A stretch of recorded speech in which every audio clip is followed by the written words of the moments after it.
right, just let's get into our first big story. Just as the Nigerian government announced that it has captured the homestead of Boko Haram terrorists in Sambisa forest, security operatives yet again foiled an attempt by 3 female suicide bombers to blow up Maiduguri cattle market on Monday. The girls stirred suspicions when one of them constantly checked her wristwatch. Our correspondent reports that one of the girls was shot by the soldiers stationed at the market, while the vigilant members of the civilian JTF arrested the other 2. The Nigerian police bomb disposal unit arrived at the scene and detonated the explosives the girls were wearing. 3 female suicide bombers actually that came to the marketplace. We were able to, I'm here now at the scene, where they were able to actually detonate 2 of them. One actually exploded herself, and the police bomb squad was able to actually detonate the other 2. There were 3 suicide bombers that actually came to carry out the attack, but the fatality now is that now I've interviewed 1 or 2 people, is that only 1 person got injured from the shrapnel of the IED. People are just still gathered now to gather the remains of the particular victims that actually came here to carry out this early morning attack. All right, that's the background to the story. We're joined now by security expert Sheyi Adetayo. Sheyi, good morning. In compliments of the season. Right. And from our Abuja studio is retired Colonel Zubair Ahmed. Zubair, good morning. Good morning, sir. All right. It's nice to have you on. Compliments of the season to you, Zubair. All right, let's start it from the studio this way.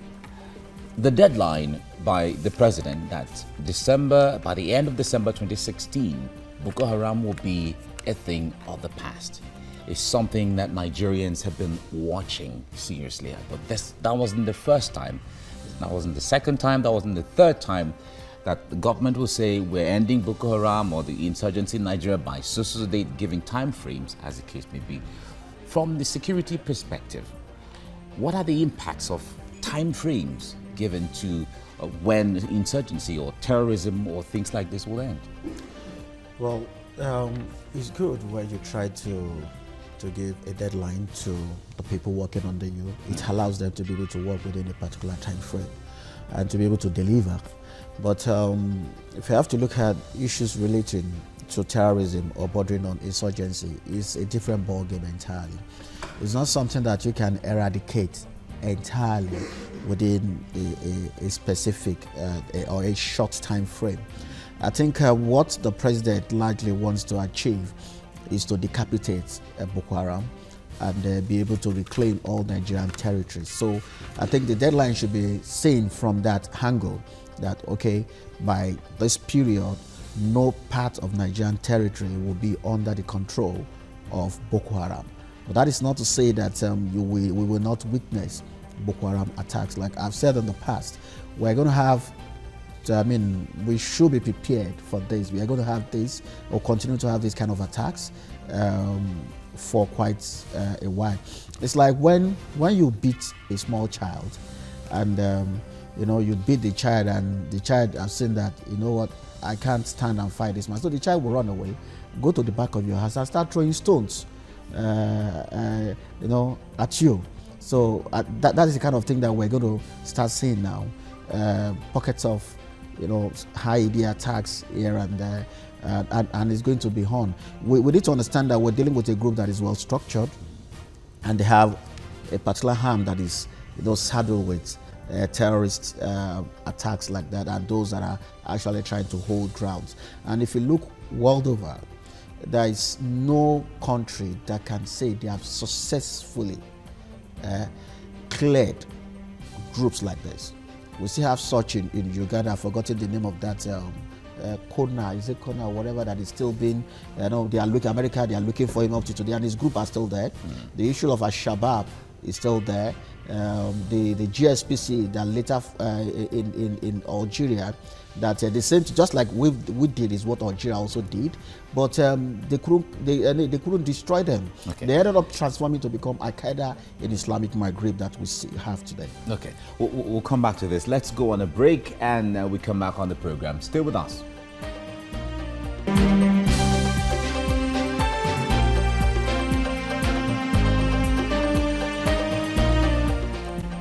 Glad to have you back. It is still TV's Breakfast, and our first big story really this morning is the capture of Sambisa and the reactions generating thereof. Our guest in the studio is a security expert, Sheyi Adetayo. And in our Abuja studio, we have retired Colonel Zubair Ahmed. And the question now is to Colonel. Sambisa Forest since 2013 has been the fortress of the Boko Haram, especially for the leadership and what they call the Shura, if I'm correct. That's the Supreme Council of the Boko Haram. Was it an easy feat really for the Nigerian army to discomfit them?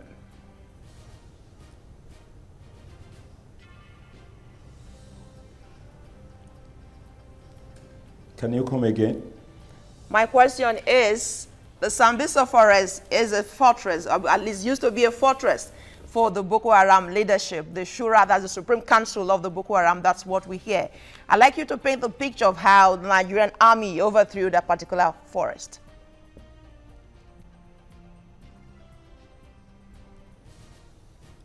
Well, in all operations, either for or against, you have a baseline where you start your operation from. So if Sambisa was a fortress of the insurgents around, now it has been cleared and it's been taken over by the forces or the military of Nigeria. Okay, all right. Okay, good, we'll set that background. And from the reports that we got, in that particular place where the Boko Haram were, stationed for a while, there's a particular underground building in that particular forest from the reports that we got. And that building was erected in 1989 by the then president, former head of state, Babangida, for the National Guard. So there's a facility there that belonged to the Nigerian army. How careless was the Nigerian army in this matter?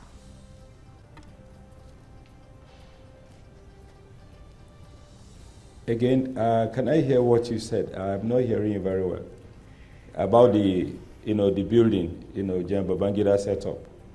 There is an underground building in Sambisa Forest which housed the Boko Haram terrorists for a long time. And that facility was built by the Nigerian military to train National Guards. And you know the history of the National Guards came to be by a former head of state, Babangida. The main aim of the National Guard was to fight crime and terrorism. Ironically, that particular facility, instead of fighting crime and terrorism, housed crime and terrorism. So how culpable is the Nigerian army in this case?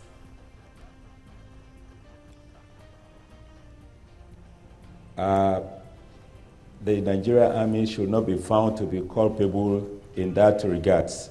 One, in 1989, as you said, in 2009, there is a gap of 10 years.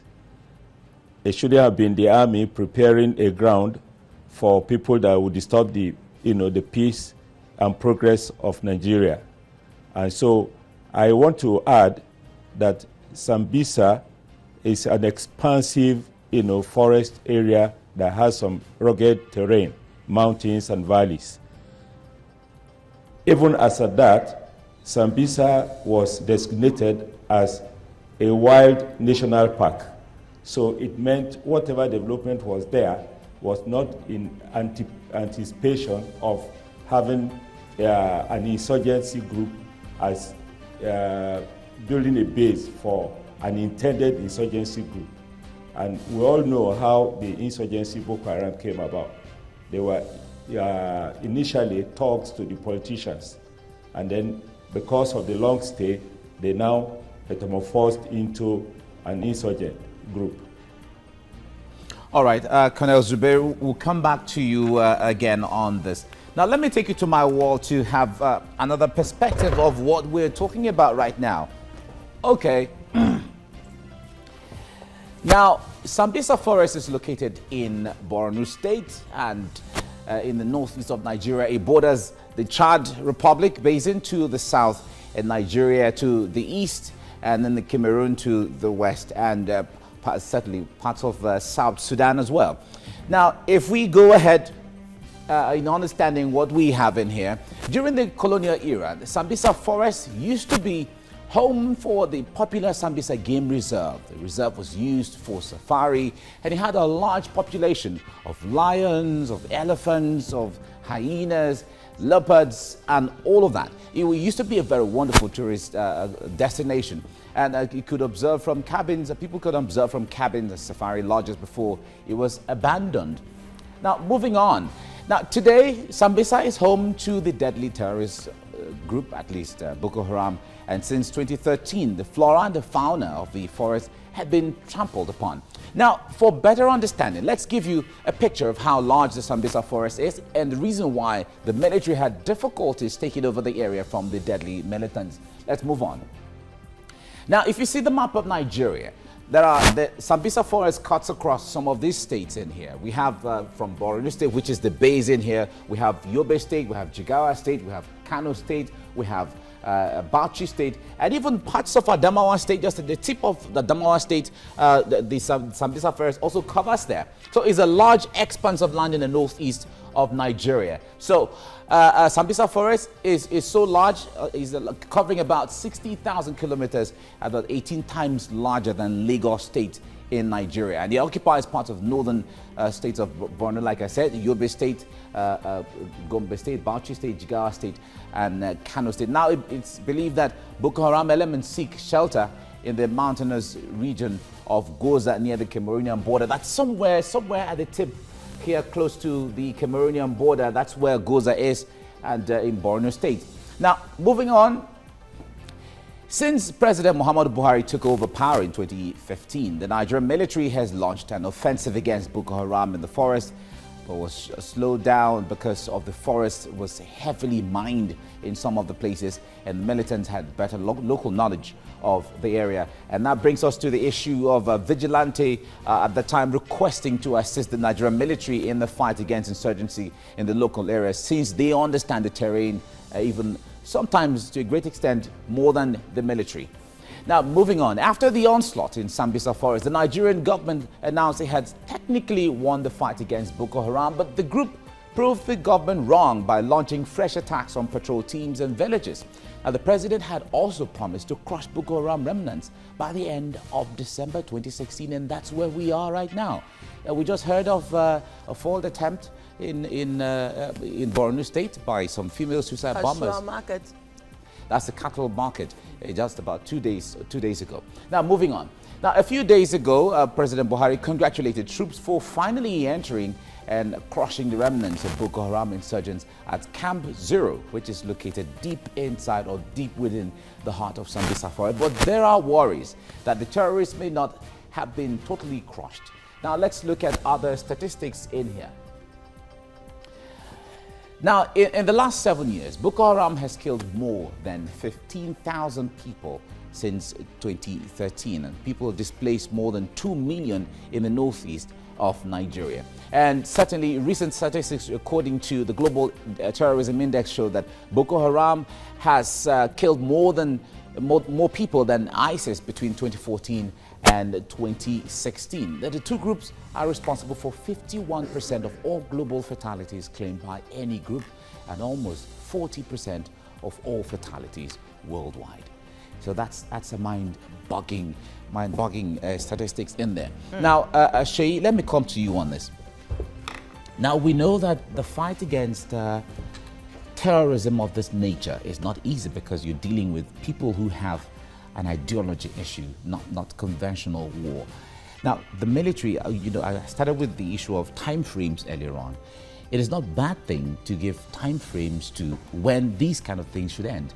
But when it is made known to the public, Nigerians will begin to put pressure on government. We remember the Bring Back Our Girls when they were mounting pressure on the government, and one way or the other the government didn't like it and so on. Now, what impact does that have on the public, the perception they see government, especially when government does not meet up with its deadline? Okay, we actually need to understand that people are being affected by this. People in those 5 states, Adamawa, Yobe, Borno State, Kaduna, Kano, not even Jigawa, because we've not really seen major attacks in Jigawa State, and that is something that people used to. I mean, people have been asking questions that why is nothing happening in Nigeria? But that's for another day. They have their own expectations, and then every day people continue to cry to government. So there should be some kind of reassurance from government, and that's the reason why, say, even when you are planning military, the President Buhari is a retired military man and he's not a politician. So even while he's sitting down with the generals and they are planning military tactics, you still have to bring in politics into it, because people are expecting something from him. So you need to bring about that reassurance that, you know what, please just bear with us a little more. By so period, we're going to make this a thing of the past. So I think we should understand the political aspect of this war. Yeah, but when the politics gets in and then you give people a time frame and you don't meet the time frame, doesn't it worsen the situation? Yeah, it has its negative impact. When you continue to miss your target, people will begin to doubt the sincerity of your leadership. But well, this is good.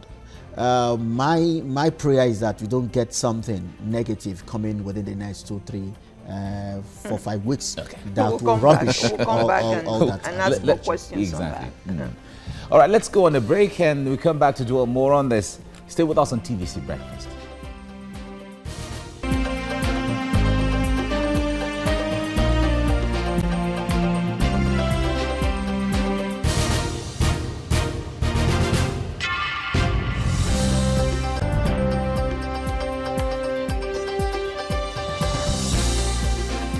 All right. If you're just joining us, you're watching TVC Breakfast, and we are discussing Sambisa Forest and the capture by the military on the forest that has been home or has been a fortress or refuge to Boko Haram over the years. And we have with us there Sheyi Adetayo in the studio. He's a security expert. And we also have Retired Colonel Zubair Ahmed joining us from our Abuja studio. Now, Zubair, let me come to you on this. Now, we know that one way or the other, from the statistics we have given out, Boko Haram has caused more harm and more fatalities than any terrorist organization in the world. Now, several countries, Niger Republic, Chad Republic, Cameroon, and Nigeria, and even Benin Republic decided to come together, donate military to crush Boko Haram. How successful is that operation, a joint military task force? How has it been from your assessment, apart from what the Nigerian army are doing? Now, Zubair, let me come to you on this. Now, we know that one way or the other, from the statistics we have given out, Boko Haram has caused more harm and more fatalities than any terrorist organization in the world. Now, several countries, Niger Republic, Chad Republic, Cameroon, and Nigeria, and even Benin Republic decided to come together, donate military to crush Boko Haram. How successful is that operation, a joint military task force? How has it been from your assessment, apart from what the Nigerian army are doing?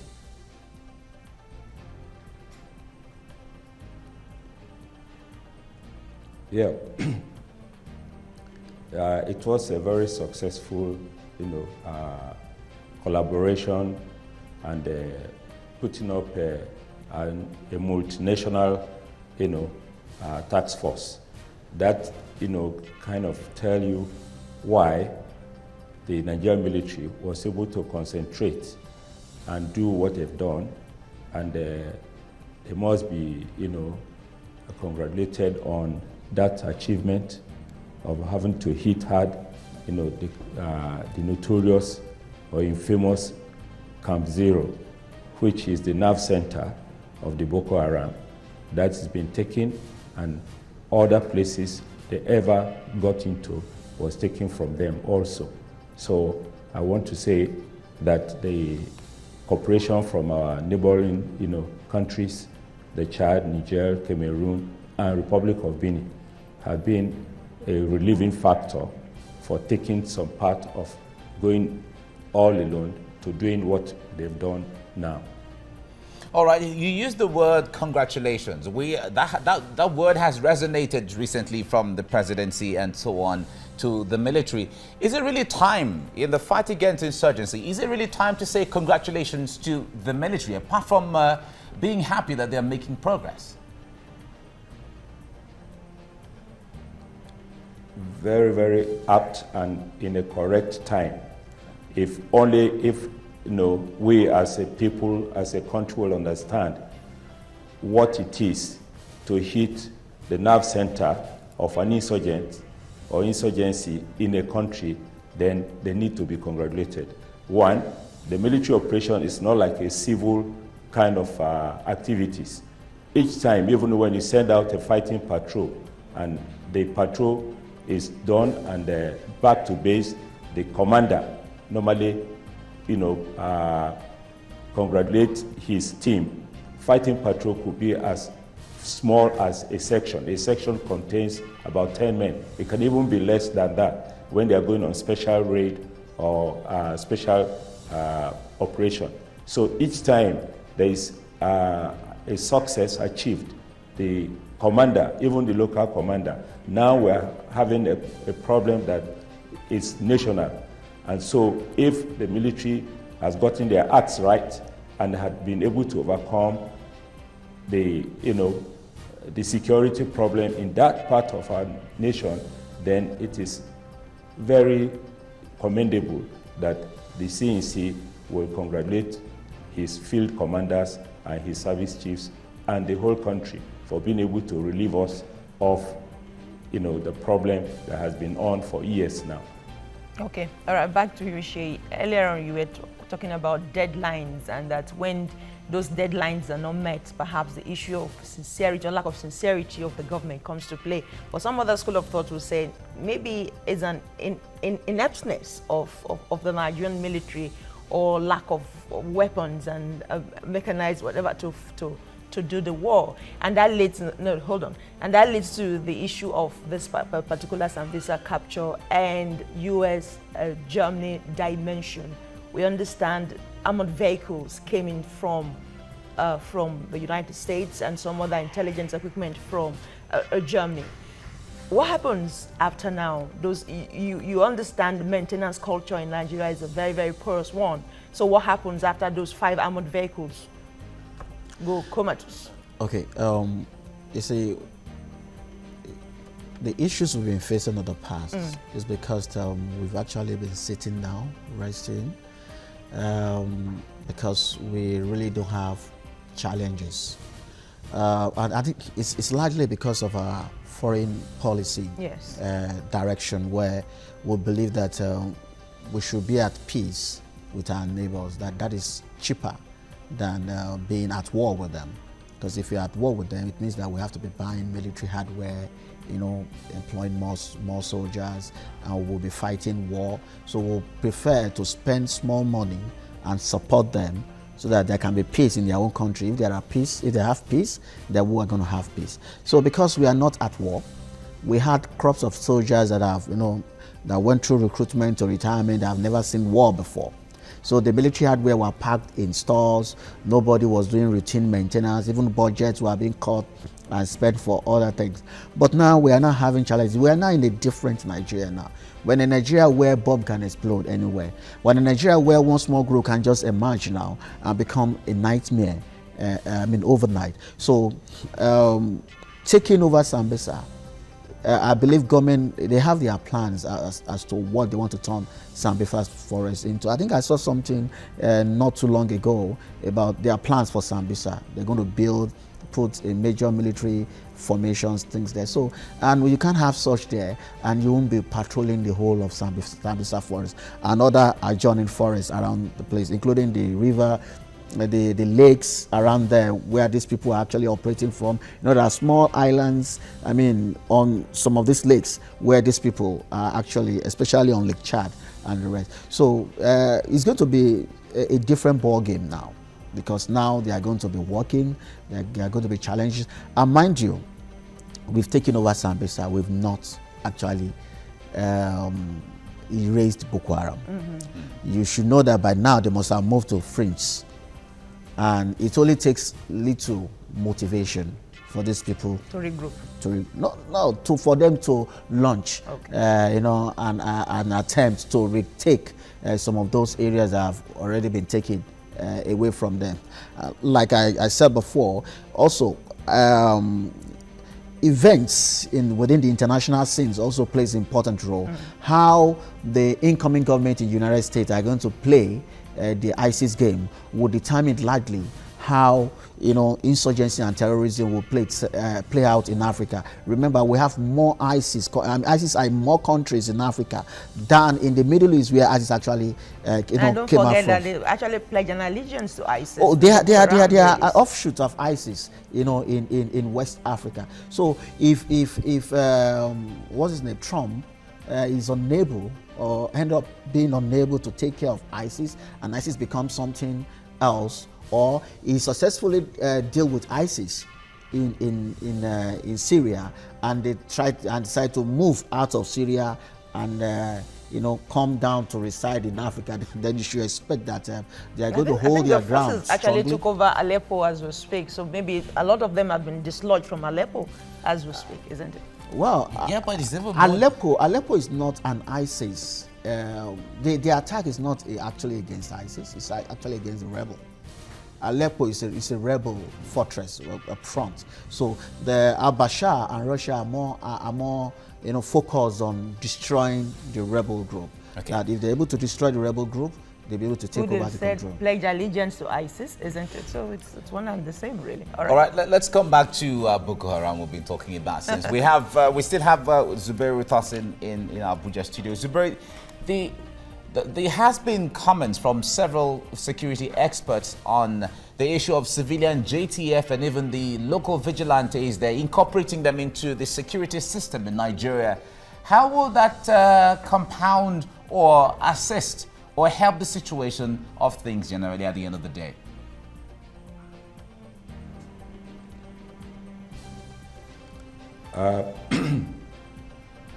A serious problem needs a serious solution. The civilian JTF, the vigilante, yes, they are very, beat by supporting the armed forces of the country or the army. That does not, as a matter of fact, immediately give them a base of being enlisted into the fighting forces. You should know by now that they assisted in doing what they've done. The Armed Forces Act makes provision for what is called a reserve. But over the years till now, it is just being discussed in the National Assembly to see how that part of the act can be activated.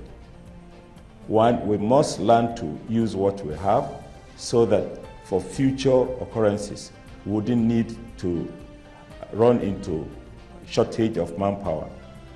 The civilian JTF and the vigilante came into play to assist. It's just like it had happened in other operations Nigeria has taken, part in, like the peace support operations in Liberia and Sierra Leone. In Liberia, you have what you call the Ulimo 1, Ulimo 2. In Sierra Leone, you have the Kamajos. They are local hunters who came in to assist the military or the ECOMOG in such operations. So when we have it in Nigeria, we now have our local hunters form themselves into civilian JTF, vigilante in some of the towns and villages had assisted tremendously. However, they are coming into the enlistment. Those of them who are found to be capable and who meet the requirements of the military can be given some form of training and then recruited into the army or the whatever is a force that will need to be done. All right, Colonel Zubair Ahmed, retired. This is the much time can permit us for now, but I thank you for joining us on TVC Breakfast. Now, Sheyi Editayo, thank you very much for coming on the program as well. Thank you. We go on a break and we come back to dwell on other issues. Stay with us on TVC Breakfast.